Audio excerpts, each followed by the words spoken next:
सर्वप्रथम किसी भी प्रकार से शरीर में आदि व्याधि होती, उसमें भी कोई भी आदि व्याधि हो सकती है।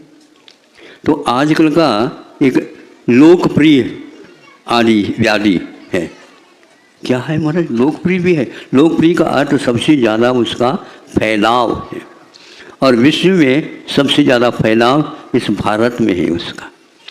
और आज तक विदेशियों ने आप लोगों से पैसा निकालने की अपेक्षा से, क्योंकि लोकप्रिय तो हो ही गए आपके यह रोग बिल्कुल ठीक होगा। क्या है वो लोग?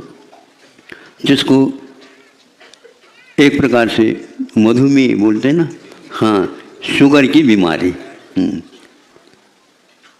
डायबिटीज या इंग्लिश में, क्योंकि कुछ लोग तो हिंदी और वो जानते ही नहीं, क्या कर सकते हैं, और हमें इंग्लिश आते हैं, हम कैसे बताएं? फिर भी उनका ये प्रचार आज तक सुना हमने भी, क्योंकि 50 वर्ष से यह व्रत देना अपना काम तो होता, आते हैं इस प्रकार के लेते हैं। अब उसमें एक डॉक्टर भी आए, जिस रोग की बात मैं कह रहा हूँ उस रोग से वो भी ग्रसित है, और वो दूसरे के लिए दवाई भी दे रहे हैं, और स्वयं के लिए वो विश्वास नहीं उसके ऊपर। पूछा हमने, तो महाराज यह सिद्धांत है, इस रोगों में ये रोग बहुत दीर्घ न समझे, बहुत कालीन चिकित्सा अपेक्षित रखता है, इसलिए। और दूसरा ये पक्का है कि इसमें 2 घंटे 1.5 घंटे इत्यादि की बार आप भोजन करते रहिए, ताकि इसका नियंत्रण बना रहे। इसका इलाज तो है ही। अब ये बात तो हमें पहले से बांध दिया उन्होंने, किंतु एक लेख पढ़ा था, वह यह है, जापान में यह वैज्ञानिकों ने सिद्ध किया है, अनुभव किया, जैसे उनकी पद्धति होती है अनुभव की सिद्धि की। 10,000 व्यक्तियों के ऊपर इसका प्रयोग किया उन्होंने। अब इसके ऊपर विश्वास रखो या नहीं रखो, उनका ये कहना है, उपवास के द्वारा यह शुगर की बीमारी नियंत्रण ही नहीं, ठीक हो जाती। अब हम आचार्य स्वामी समंतभद्र की ओर आते हैं, क्योंकि रत्नगढ़ श्रावकाचार्य आप लोगों के लिए प्रिय है। हर एक श्रावक इसका आस्था के साथ अध्ययन करता है, और कथनचित वह अपने जीवन में इसका प्रयोग भी करता है, और घर में भी प्राय करके दादी इत्यादि के माध्यम से कथा अथवा यह रीति नीति सुनाई जाती। अपने यहाँ 11 प्रतिमा में 2 प्रतिमाएँ ऐसी हैं। दूसरी प्रतिमा में 12 व्रतों का उल्लेख विवेचन मिलता है, अलग रूप से शाम अपने संलेखना भी है, और कोई उसी में मिला करके 12 व्रतों में लेते हैं। अब उसमें दूसरी प्रतिमा में एक प्रोषद व्रत है, एक प्रतिमा में एक व्रत है प्रोषद व्रत, और चौथी प्रतिमा में जाकर के प्रोषद उपवास है, प्रोषदोपवास। पुनः यहाँ पर भी प्रोषद और वहाँ पर भी प्रोषद, ये क्या मामला है? ये मामला सही यह है, मान लो आपने अर्थशास्त्र लिया, अपना विषय बने, अब मान लीजिए उस वक्त 3 साल लग में पूर्ण हो जाता है, तो 12वीं के बाद 1 2 3 इसमें वह पूर्ण हो गया, स्नातक हो गया। पहले वर्ष में भी वही अर्थशास्त्र चल रहा था, दूसरे वर्ष में भी वही अर्थशास्त्र चल रहा है, और तीसरे में भी वही अर्थशास्त्र चलेगा। इसके आगे भी पूछो तो स्नातकोत्तर, पहला प्रथम वर्ष है, क्या है? स्नातकोत्तर का। फिर इसके उपरांत ये हो गया। फिर भी और यदि विकास चलना चाहते हो तो आप उसमें शोध प्रबंध लिख सकते हैं। शोध प्रबंध से पूर्व में भी एक लघु शोध प्रबंध भी होता है। ये हाँ तो कहो तुम लोग, हमने सब सुनी बातें आपको कह रहा हूँ, आप लोग अध्येता हो, लेकिन उसकी भी लाज रखो, इतना पैसा खर्च किया। यह जिस प्रकार 12वीं के बाद से कितने वर्ष गिनो नहीं उंगली से, अब बताओ तो कितने स्नातकोत्तर कितने वर्ष हो जाता है? हाँ, अब ये देखो पक्का हो गया। तो इसमें कोई अंतर है क्या? नहीं महाराज, बहुत अंतर है। अभी मैं सोचे शोध प्रबंध के बाद में और एक प्रबंध है, वो क्या है? वो मानर उपाधि मानी जाती है, ऐसा हमने सुना था, जो करते हूँ आपके सामने रख देता हूँ, जिसको डिलीट बोलते हैं आप, है ना। तो ये सब कक्षाएं हैं, उसकी कोई कक्षा नहीं होती, वह अंतरिक्ष में चलता है, उसका कक्ष ही ऐसा है। उसमें सुना था कि विशेष रूप से उसी विषय में जो कुछ भी बच्चा कुचा अथवा विदेश इत्यादि में भी उसकी क्या परंपरा है उसके बारे में भी बहुत अवशिष्ट जो विषय है जिसको सिद्धांत ग्रंथों में चूलिका बोलते हैं, पुनः उसी का विशेष विश्लेषण और शेष जो रह गया है विषय उसको व्यवस्थित करके एक पुस्तिका का निर्माण किया जाता है, वह भी एक विषय है। तो यहाँ दो ही प्रतिमाओं में प्रोषद व्रत और प्रोषदोपवास कहा है, इसमें कोई अंतर है कि नहीं? दूसरी प्रतिमा वाला भी वही कर रहा है, तीसरी प्रतिमा वाला भी वही कर रहा है, चौथे में भी वही आ रहा है। तो हम ये कहते हैं यह अर्थशास्त्र एक साल में जो पढ़ाया वही अगले साल में है क्या? अर्थशास्त्र तो है उसका नाम। उसी प्रकार हम पूछना चाहते हैं इसमें अंतर क्या रखा है। इसमें अंतर ये कह रहे हैं कि प्रोषद व्रत जो होता है उसमें आपको उसकी एक पूर्व रेखा जिसको बोलते हैं रूपरेखा वो बताई जाती है और अनिवार्यता नहीं रहती है, उसको इस ढंग से रख करके वह प्रथम वाला एकमात्र व्रत करके ही रहता है, आगे पीछे कुछ नहीं रहता। यदि अभ्यास के तौर पर करना चाहता है तो सप्तमी के दिन और नवमी के दिन भी एकासन कर सकता है। इसको उन्होंने प्रोषद माना है। प्रोषद का अर्थ एक प्रकार से सकृत भुक्ति, सुन रहे हो? हाँ, यहाँ एक बार भोजन करना, वो भी कब?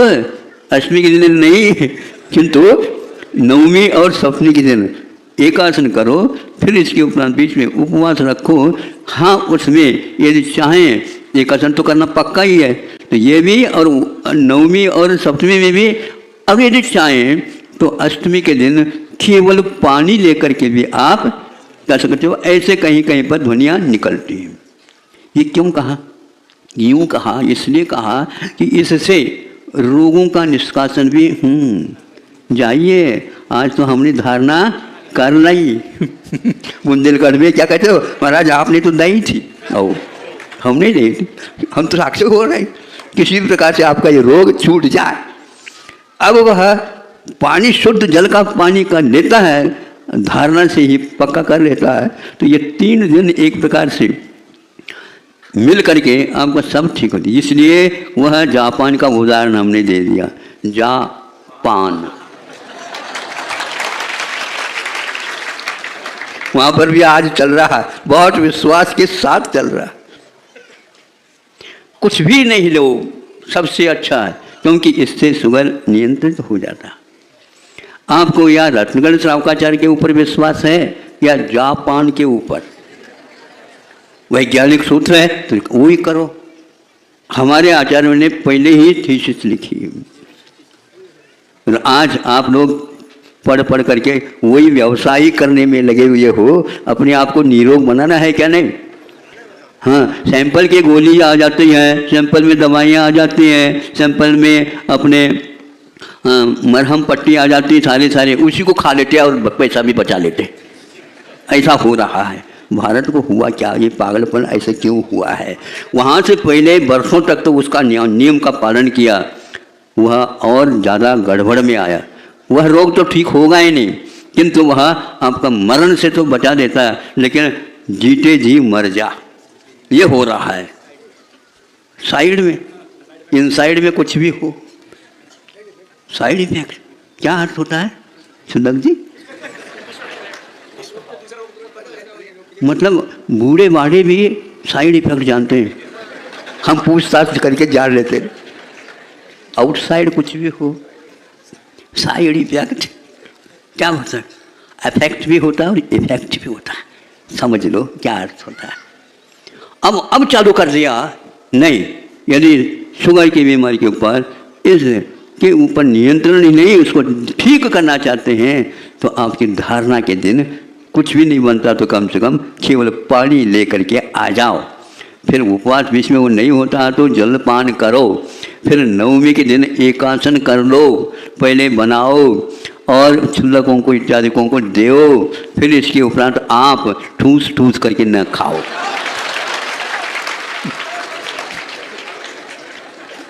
हमारी भाषा आपको समझ में आ रही? ओ, ये है भारत। अब यही दूसरी प्रतिमा चौथे में चले जाएंगे तो आपको सप्तमी के दिन एक आसन ही करना, और वह भी हल्का फुल्का, वह भी फुल्का कहने से पूरी नहीं, क्योंकि वो भी तो फूल थी। हाँ, वो नहीं मिलेगा महाराज। नवमी के दिन भी कुछ नहीं मिलेगा, सप्तमी के दिन भी कुछ नहीं मिलेगा, और बीच में देवता आ गई, उपवासी देवता।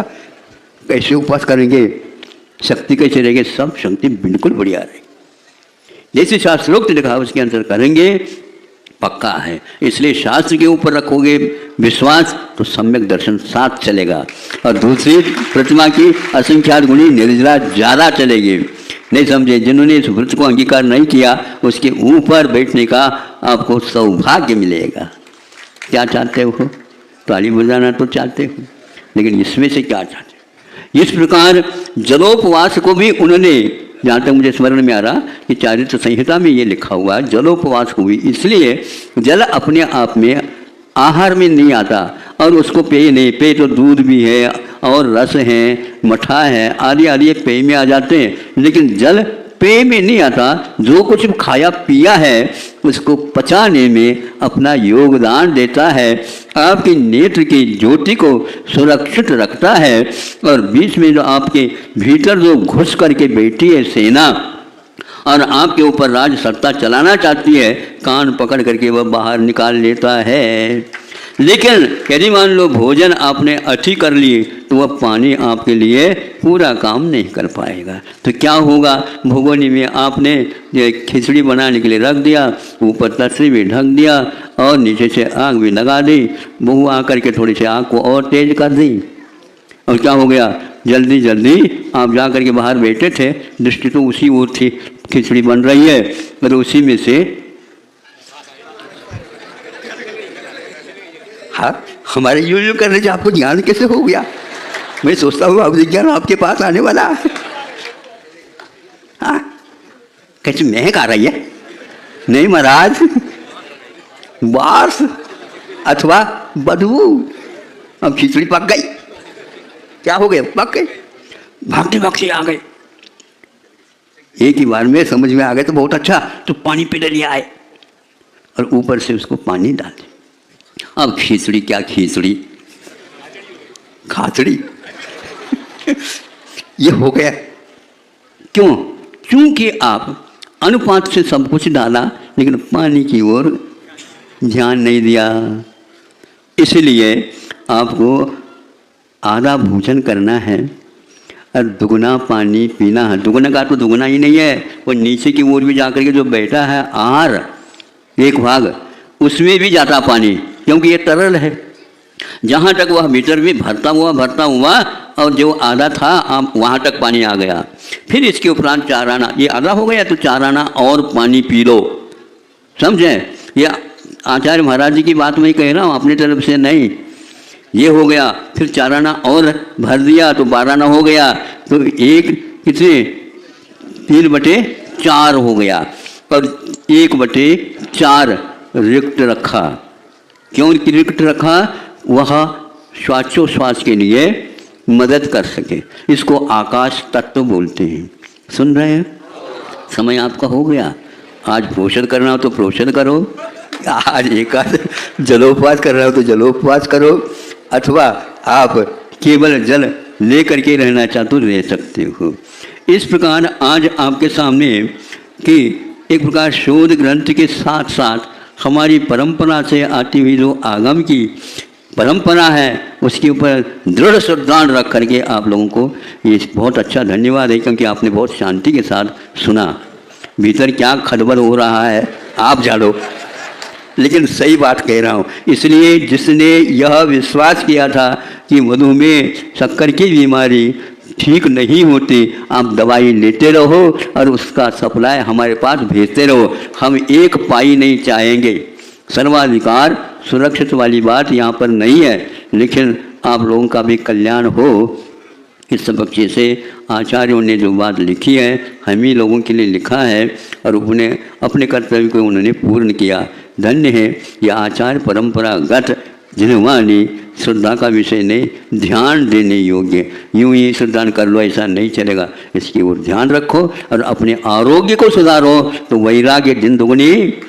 आगे बोलो, रात चौगुनी। बिल्कुल, इतनी यदि गुणित क्रम से होने लग जाए, मैं समझता हूँ ये वक्त छोटा सा वक्त है, आपका कल्याण कर ही लेगा और उसके साथ हमारा भी कुछ हो ही जाएगा। अहिंसा परमो